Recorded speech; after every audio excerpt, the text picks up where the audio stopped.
All right, welcome back to the channel. It's your boy Fanon, and in this video, we're going to talk about the lightweight division, specifically what George Kambosos had to say about Gervonta Tank Davis and what he wants to do if Devin Haney does not accept the fight that's coming up with him next. Let's talk about that in this video.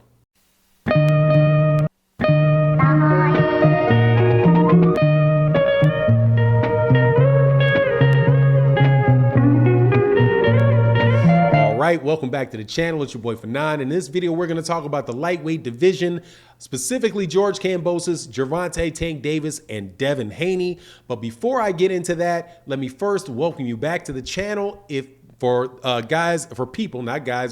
Ladies and gentlemen that have continually supported the channel, thank you guys so much for your support. If you're not a subscriber, I hope you accept my invitation to subscribe to the channel. Also, hit the bell icon so that you can be notified of when we release more videos, which we do on a daily basis. Also, if you are somebody that wagers on sports, take advantage of our betting partner, BUSR, at busr.ag /Fanon, and use the promotional code Fanon, and you will get extra benefit for your gambling dollar over there with our betting partner, BUSR. So let's move into this. All right, so everybody wants to know what's going to be happening in the lightweight division. Definitely one of the best, deepest divisions in boxing. You have George Kambosos, who holds 4 belts. You have Devin Haney, who holds a belt, the WBC belt. You have Gervonta Tank Davis, who holds the WBA regular belt and is one of the biggest stars, obviously one of the biggest stars in the sport.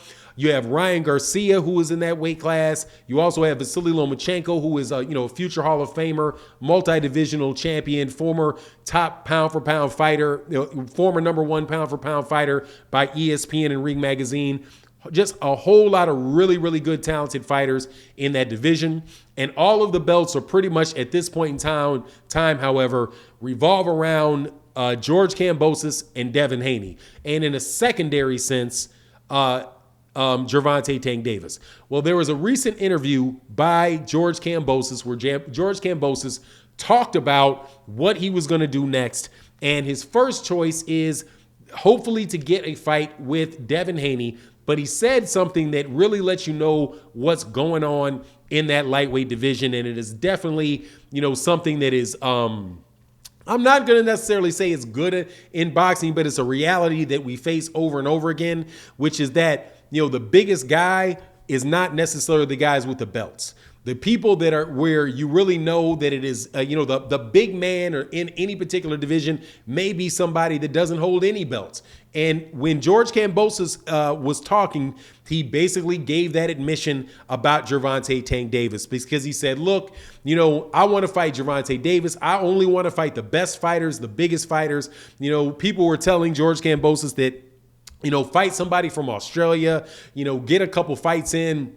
But he says he doesn't want to do that. He wants to fight. He had a deal done with Vasily Lomachenko. He said hopefully Devin Haney will accept the fight that he has offered Devin Haney. But if he didn't, he wants to fight Gervonta Davis. But he said that he would be willing to do something for Gervonta Davis that he's not willing to do for Vasily Lomachenko, and he was not willing to do for Devin Haney, which is leave Australia and go to the United States and fight and give Gervonta Davis the privileged the champion's privilege of having him fight on the road for Gervonta Davis. And that speaks volumes about really who the man is at 135 pounds. And that is obviously Gervonta Tank Davis. And because he said, and George Kambosos was just clear what he's like, look, I don't want to lie. I'm not going to sit up here and say that I can tell Gervonta Davis to come fight me in Australia. It's not going to happen. I'm going to have to go to him. And without actually letting it leave his mouth, he's like, look, dude, that guy's just the bigger name than me. He's the bigger attraction than I am. And that's just what it is. But that's not the case with Vasily Lomachenko. That's not the case with Devin Haney. If those guys want to fight me, they have to come to my territory to fight me. So, what does that say about boxing? It says that money talks and BS walks, and most likely George Kambosos, the real target that he has at 135 is that fight with Gervonta Tank Davis. Gervonta Tank Davis, for his part, was very, very clear that he would like to fight George Kambosos, but he said, look, you can keep them belts. I don't care about those belts.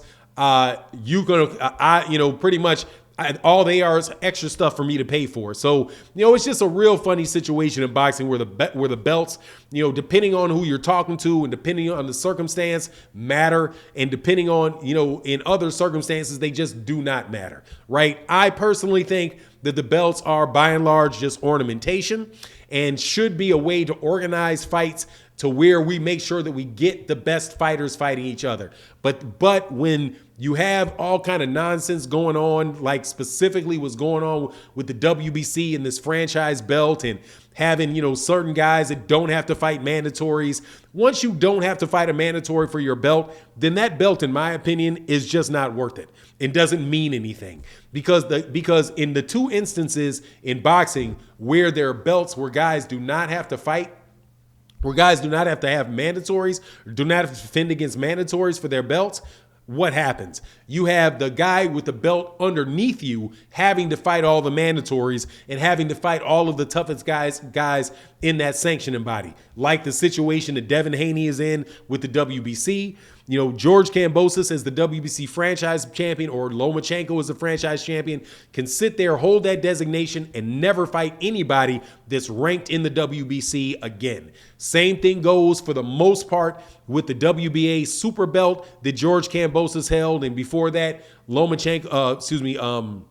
Teofimo Lopez and Lomachenko held. They don't have to fight any of the people that are coming up in that weight class. So, for example, say Michelle Rivera, who's a legitimate contender at the lightweight division, is fighting for the WBC. The only person that's going to have to actually step up and defend himself against a guy who may not have a lot of popularity but has a lot of skills is going to be Devin Haney, right? And same thing would go for Gervonta Tank Davis for the WBA regular belt at that weight class. So, money talks. At the end of the day, money talks. And when there's a lot of money involved in it, then all of a sudden the belts become ornamentation. When there's not a lot of money involved in it, the belt becomes pretty much, something to fend somebody off, right? And say, what have you done? You don't have one of these shiny ornaments. It's just, the whole thing is a mess, man. But hopefully, Devin Haney will take the fight with George Kambosos, and then we won't have that question at all. There'll just be one guy that is a champion that can be considered a major champion in the division, and that would probably be Devin Haney. However, the longer it takes for Devin Haney to accept that deal, the less likely it is that I think that the fight is going to happen, and George Kambosos may just be winding up, going to fight somebody who is somebody in Australia, a second-tier fighter, to, make a good amount of money on pay-per-view in Australia, and then wait around for Gervonta Tank Davis and to come over and fight Gervonta Tank Davis, which really probably would be a very, very big fight and something that Showtime might pay a lot of money for, to make, because, Gervonta is the big dude in the division. But anyway, just wanted to give you my take on that. You let me know what you think in the comment section. And with that, I'm out. Peace.